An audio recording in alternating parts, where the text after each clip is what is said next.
అందరూ ఒకసారి చప్పట్లు కొట్టండి.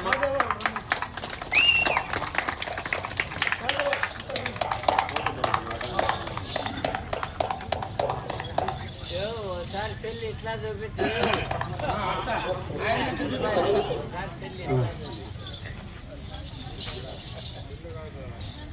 అనే పెట్టుకోండి అక్క.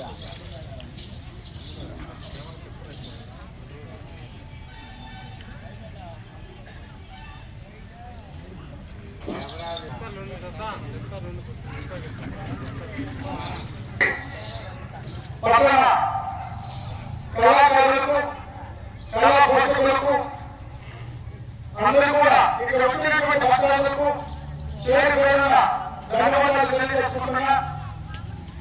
నేను 2004 నుంచి 2025 వరకు మన భారతదేశంలో హిందూ సాంప్రదాయాలను కన్నమనుకుంటే కథలలో రాజుల కథలలో మహాపంచవంత కథలలో అన్ని కనుమడిపోయి చక్కగా పోరాటాలు తిరిగి ఏమీ లేవు.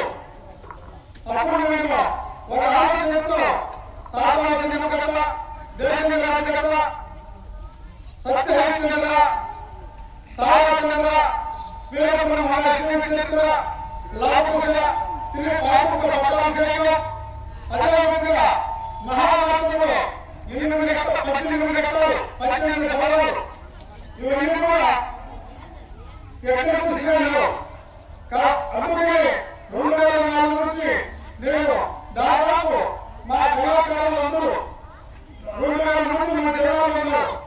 వీళ్ళకందరూ కూడా జీవనోపాధి కల్పించాలని వాళ్ళు ఏ పని కాదు. రాత్రి నాటకాల పట్టణ భోజనాల మిగతా శరీరాలకి ఏదైనా పండుగ కానీ వీళ్ళకి తెలవు. కానీ వీళ్ళు నాటకాలకి అప్పుడు 2004లో మన నిర్మిత మహాభక్తులు కళాకారులు వచ్చి మన నాటకాన్ని ప్రదర్శిస్తారు. అప్పటి నుంచి రాము హిందూ అయింది. కాబట్టి హిందూ దేశంలో ఏమైనా కళ ఉందంటే వారికైతే కూడా మేము కష్టపడి ప్రోత్సహిస్తాము. కళాకారులు ఏమైనా ఉంటారని వారికి జీవనాన్ని కల్పిస్తాము. నాకు అన్నమయ్య జిల్లా సకల కళాకారుల సంఘం జిల్లా అధ్యక్షులుగా ఇచ్చారు. నాకు ఇచ్చినటువంటి మా రాష్ట్ర అధ్యక్షులైనటువంటి నారాయణ గారికి ప్రత్యేకంగా నేను ధన్యవాదాలు తెలియజేసుకుంటున్నా. అదేవిధంగా ఇక్కడ వచ్చినటువంటి మోదీ గారు, మల్లినాథ్ గారు, వెంకటేశ్వర గారు, దాము గారు, రేఖమ్మ గారు, ఎంతో మంది కళాకారులు నాకు ఈ పదవి వచ్చేదానికి కృషి చేశారు.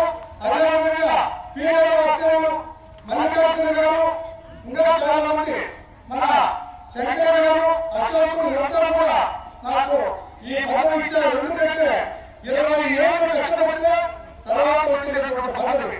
దీన్ని ఒప్పు చేయకుండా కళాకారులకు నేను మన భారతదేశంలో ఎవరైతే కళాకారులు ఉంటారో, ఎవరైతే ఆ గతంలో నాయకులను ప్రదర్శిస్తారో వారికందరికీ చేరువగా నేను ఉంటానని కళాకారులకు మా రాష్ట్ర అధ్యక్షులకు అందరికీ ప్రత్యేకమైనటువంటి ధన్యవాదాలు తెలియజేసుకుంటూ సెలవు తీసుకుంటున్నా.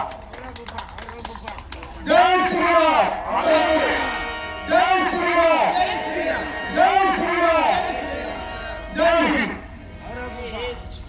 అవునా 20 రూపాయలు ఇచ్చారు.